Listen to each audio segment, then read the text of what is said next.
সহজ উপকরণ দিয়ে তৈরি করুন সকালের জলখাবার বা সন্ধ্যের নাস্তা। একদম পারফেক্ট আজকের রেসিপি ছোলার ছাতুর পরোটা। নমস্কার, জগৎবন্ধু কিচেনে সবাইকে স্বাগত। আজকের রেসিপি ছোলার ছাতুর পরোটা। চলুন তাহলে দেখে নিই। আমি 200 গ্রাম ছাতু নিয়েছি, 2টি কাঁচা লঙ্কা কুচি, ধনে পাতা কুচি নিয়ে নিচ্ছি। এবার 1 ইঞ্চি আদাকে একটু গ্রেট করে দিচ্ছি। আপনারা রসুন কুচিও দিতে পারেন। এবার আমি নিয়ে নিচ্ছি 2টো পেঁয়াজ কুচি, ভালোভাবে একদম ফাইন কুচি করে নিয়েছি। দিয়ে দিচ্ছি পাতিলেবুর রস, আচারের তেল, একটু আচার সহ দিয়ে দিচ্ছি গ্রেভিগুলো করে, আর লবণ মিশিয়ে দিচ্ছি। এবার আমি ভালোভাবে মাখিয়ে নেব, দিয়ে পরিমাণ মতন জল দিয়ে দেবো। আটা যতটা শক্ত হবে তেমনই শক্ত হবে এটা। এবার দিয়ে দিচ্ছি ভাজা জিরে গুঁড়ো আর জোয়ান হাফ চামচ দিয়ে ভালোভাবে আবারও মাখিয়ে নিচ্ছি। অল্প একটু জল দিয়ে একটু মাখিয়ে নিচ্ছি। আমি ছাতুটাকে ভালোভাবে এইভাবে মাখিয়ে নিয়েছি। আর একদম শুকনো শুকনো হলে কি হবে, পরোটা খেতে ভালো লাগবে না, শুকনো শুকনো হয়ে যাবে।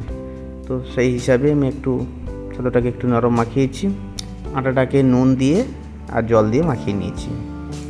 মাখিয়ে নিয়ে আমি বাটির মতন সাইজ করে নিয়েছি। যতটা আটা সাইজ ততটাই আমি ছাতুটা নেব। তো দিয়ে আমি স্টাফিং করে নিচ্ছি এইভাবে। আর এইভাবে স্টাফিং করলে পরোটা ফাটবে না। দেখুন কত সুন্দর হয়ে গেছে।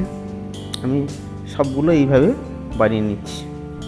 সকল বন্ধুদের আমার রিকোয়েস্ট, আপনারা অবশ্যই বানিয়ে খাবেন, আর কেমন হয়েছে কমেন্টের মাধ্যমে জানাবেন। আর প্লিজ ভিডিওটা বেশি বেশি করে শেয়ার করে দেবেন আর সাবস্ক্রাইব করে দেবেন। ভালোবেসে এবার পরোটাগুলো বেলতে হবে। দেখুন কত সুন্দর গোল গোল করে পরোটা কোনো ফাটেনি। তো এইভাবে পরোটাগুলো আমরা একের পর এক বেলে আমি ভেজে নিচ্ছি। প্রথমে সেঁকে নেব, তারপর অল্প তেল দিয়ে আমি ভেজে নেব।